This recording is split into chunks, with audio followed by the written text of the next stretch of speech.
Hello again, everyone. Marcus here. I review stuff. Today, I'm reviewing the song Jerusalem by Steve Earle.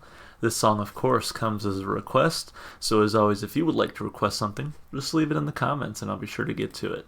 So I've heard like 2 songs by Steve Earle so far. I heard Copperhead Road, of course.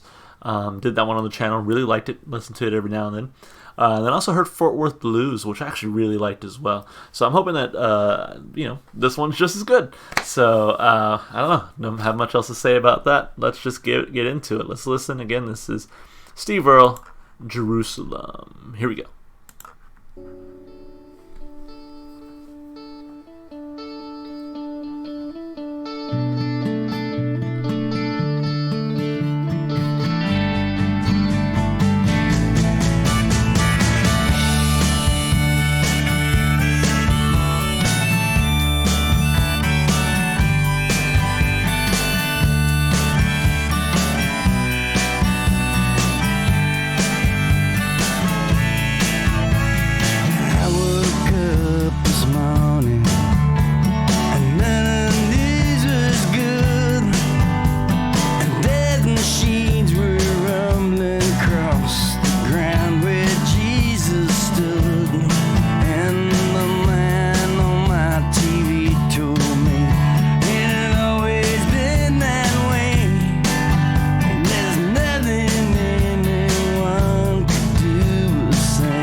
Lost my mind and I regained my senses again.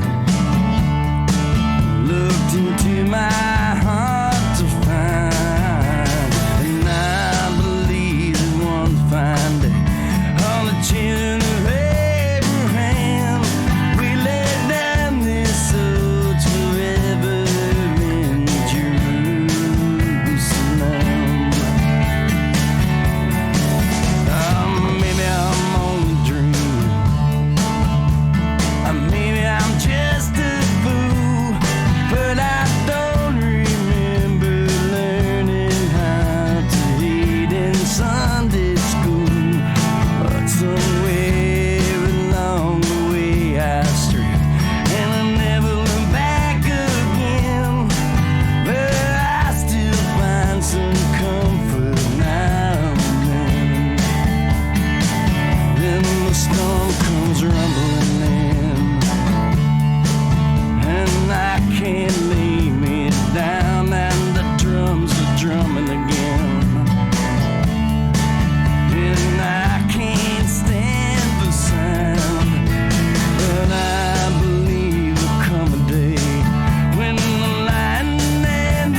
All this blood from our hands and all this hatred from our souls.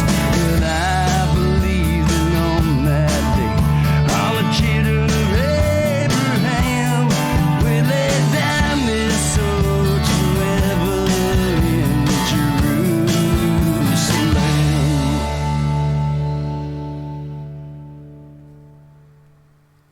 Yeah, I like that a lot. That was really good. More of like a pop song to me, I think, than some of the other music I've heard from him so far. But I liked it a whole lot. I hope that doesn't read as an insult, because I really did enjoy what I heard. So, I don't know what else to say about it until I actually really start to break it down. I will say I am a sucker for harmonica, so getting a little bit of that in there was pretty nice. So, anyway, let's do just that. Let's break it down and start with the lyrics. So, I woke up this morning and none of the news was good, and death machines were rumbling across the ground where Jesus stood, and the man on my TV told me it had always been that way, and there was nothing anyone could do or say. So I'm assuming he's talking about conflict in Jerusalem. I gotta admit I'm not the most knowledgeable about foreign affairs. And I'm sure people in the comments will tell me the finer details of the conflict. I just know that I believe it's two sides fighting over their supposed Holy Land, and so that's I think what he's commenting on here. So yeah, that's how I read it. I almost listened to him. Yeah, I almost lost my mind. Then I regained my senses again and looked into my heart to find that I believe that one fine day all the children of Abraham will lay down their swords forever in Jerusalem. So hoping that one day there will be peace. There will be no more fighting. Well, maybe I'm only dreaming and maybe I'm just a fool, but I don't remember learning how to hate in Sunday school. It depends on what Sunday school you went to. But somewhere along the way I strayed and I never looked back again, but I still find some comfort now and then. So talking about he was raised under these sort of morals, but he sort of strayed from them, right? But somewhere along the way I strayed and I never looked back again, but I still find some comfort now and then. Then the storm comes rumbling in and I can't lay me down, and the drums are drumming again, and I can't stand the sound. But I believe there'll come a day when the lion and the lamb will lie down in peace together in Jerusalem.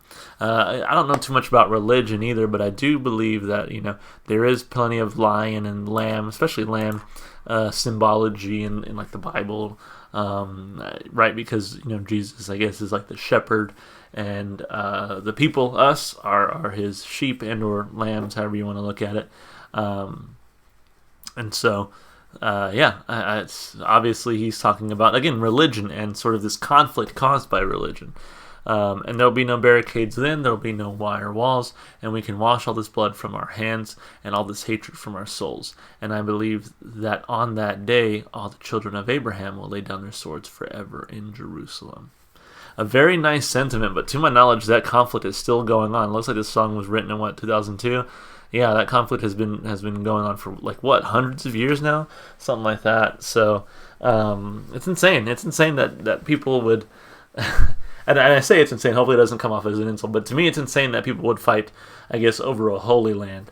I get the idea of fighting for your land, hell, what we did to the Native Americans. They had every right to fight for their land. But I think to fight for land because it's holy, I guess, it just doesn't make sense to me. And to be fair, I am an atheist, so I don't claim to be the most knowledgeable person, again, on foreign affairs or even on religion. But I just can't see why you would do that. And so and he says here he never learned hate in Sunday school, and it's well, they certainly taught hate to us in our Catholic Sunday school, talking about how hey, bring your rock CDs and your fucking Pokemon cards and your shit, let's burn them. And don't talk to people who give you stuff like this, that kind of thing. So,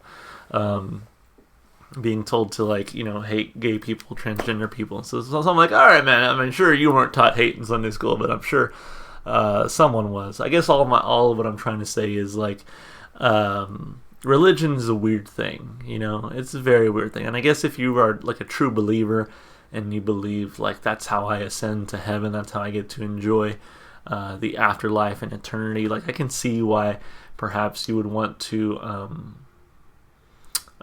sort of fight and die for that cause, I guess. But at the same time, it's well, why can't we just love each other in the here and now? We are people, we need to treat each other like people with that sort of respect that is due to all human beings, that kind of thing. So I don't know. Religion's crazy. I try to stay out of it. So I think he is very noble in hoping that lay your swords down. Conflict needs to be over. Our religions teach us that we should be peaceful and love each other, and so we need to abide by that. So I don't know. I like his message here. Basically, there's no reason to be fighting. because that's not part of what our religion should be. And I agree. I mean, if you have religion that teaches hate, you should definitely find a new religion, or you should at least find a new sect within that religion, because, yeah, that's bad. So lyrically, I think it's honestly, it's just as timely now in 2021 as it was, I guess, in 2002 when he released it. So I think when you can write a song that is sort of poignant like that for multiple, I mean, decades, yeah, I mean, you've definitely struck a chord. It's unfortunate that his song about, this sort of conflict has to go on for so long, but the fact that it has that sort of those legs, that longevity, I think really works for it. So lyrically, I thought it was great. 2 thumbs up.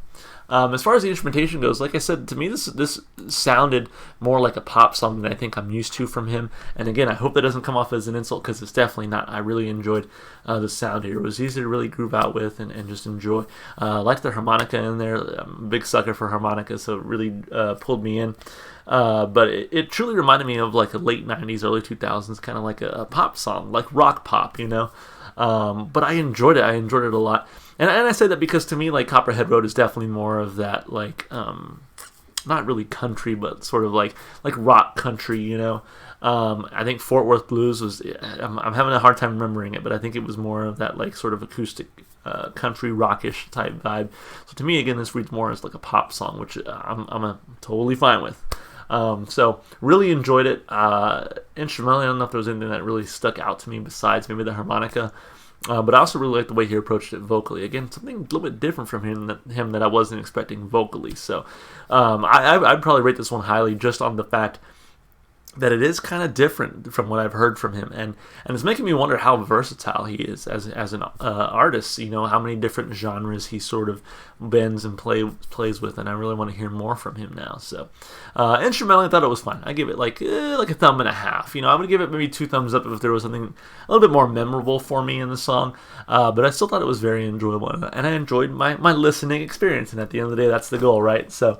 Lastly, I would say for replay value, I'm probably going to put it on my playlist. I don't know for sure if I'm going to listen to it as much as I have some of my more, I guess, popular or favorite reactions that I've done so far, but I think it's good enough to definitely warrant a re-listen, and we'll kind of go from there and see how the second listen really sits on the ears and on the mind. So yeah, I think it has some room in my playlist. I give it a thumb up for replay value. We'll see. It could go to 2. We'll have to listen to it again, but overall, a very solid request. I really enjoyed this one, and I want to thank whoever requested this one. Solid request, like I said. So as always, if you want to be that person, you want to request something, just leave it in the comments, and I'll be sure to get to it. If you enjoyed the music as much as I did, of course, go support the artists. Go listen to their music wherever you can. One place you should be able to find this song is going to be in my Spotify playlist. It's in the description below, as every single song I've heard so far on my channel. Of course, if you want to support me, just all the normal stuff you do on YouTube, like and subscribe and comment. All right, y'all, that's going to be it. Hope to see you on the next one. Bye for now.